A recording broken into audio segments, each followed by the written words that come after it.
Hi again. Okay, time for some more fun. Let's go back into PuTTY, login.exceed.org, and we're going to do some more setting up stuff. So I'm going to be E. Hodges, and you're going to be Apple 5.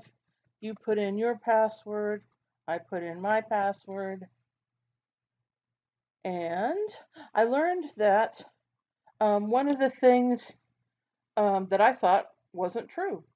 Oh, by the way, since you've put this in and used it before, all you have to do is hit the up arrow and it'll put that big line in so you don't have to worry about that.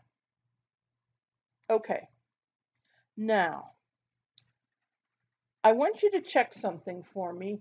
You should be able to have access to a directory of mine.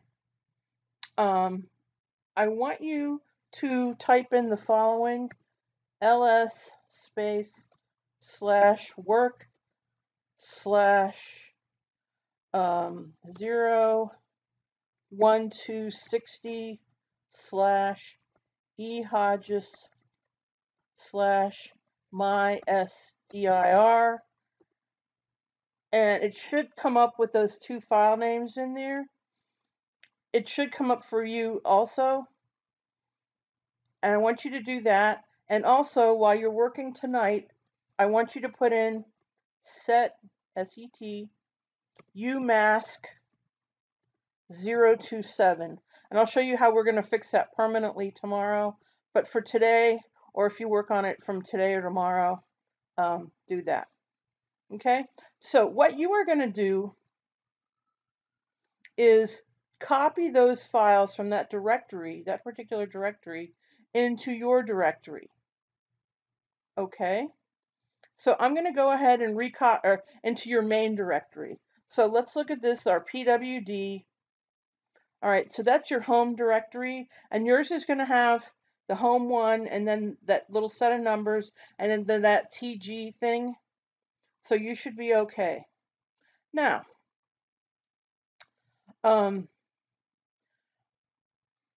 what you're going to do is put in CP, standing for copy. Whoops, copy, and then put this whole big ugly thing in the /work /01260 slash E Hodges slash my SDIR. And actually, you know what? Let's be really lazy. Let's do star.star. And if we look under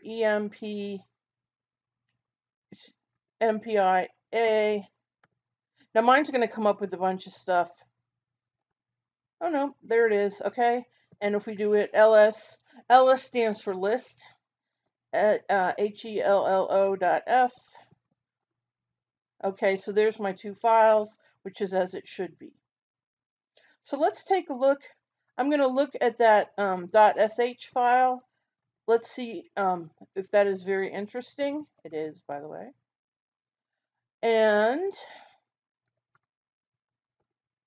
okay. So I put in the cat command. What that does is just actually print the file to the screen. It doesn't run anything, just prints it to the screen.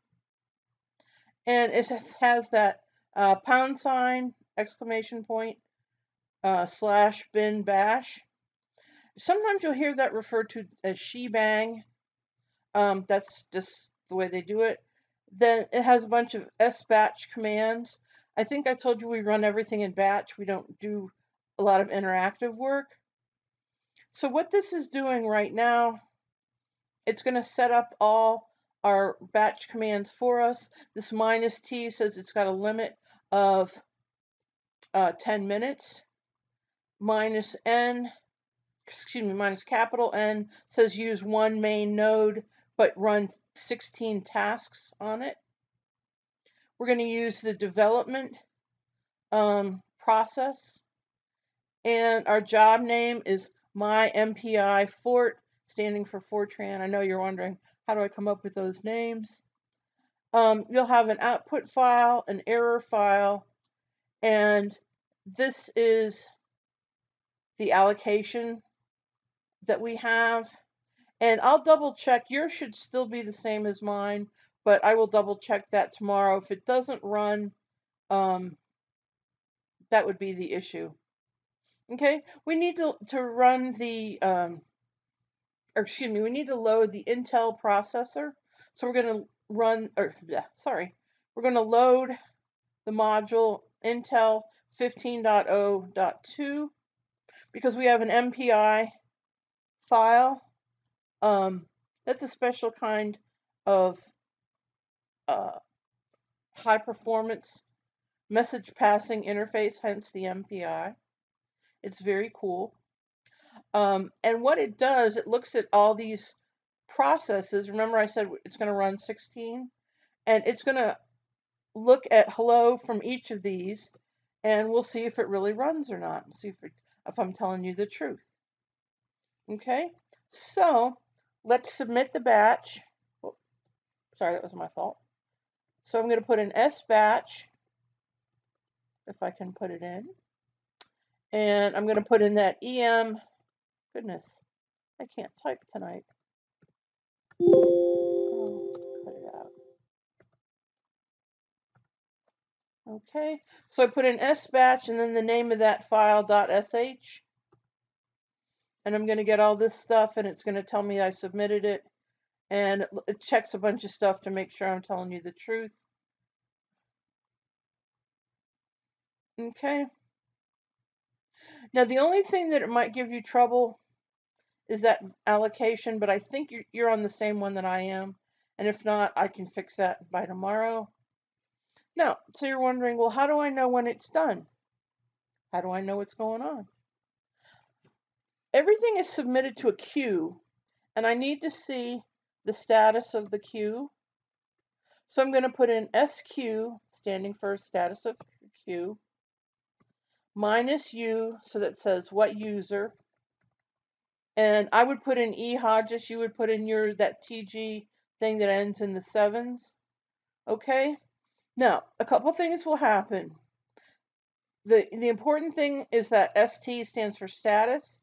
It'll either say PD for pending, R for run, or like does now CG, it's cleaning up. So it's almost finished. And if I up arrow it, still cleaning up. In a little while, it'll just come back and nothing will be there. But I'm tired of waiting. What did we call it? Output. So let's see. Out something.text. Uh-oh. All right. So if I have a lot of outs.text, how do I know which one is the right one? Very simple. I'm going to put in that ls command with a couple of options. I'm going to use ls space minus lowercase al capital F and then out star.txt.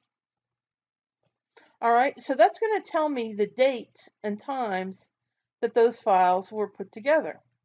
So if I look, oh look, out f1.text is the only one that says November 1st. So that's the one I'm looking for. So let's look at it.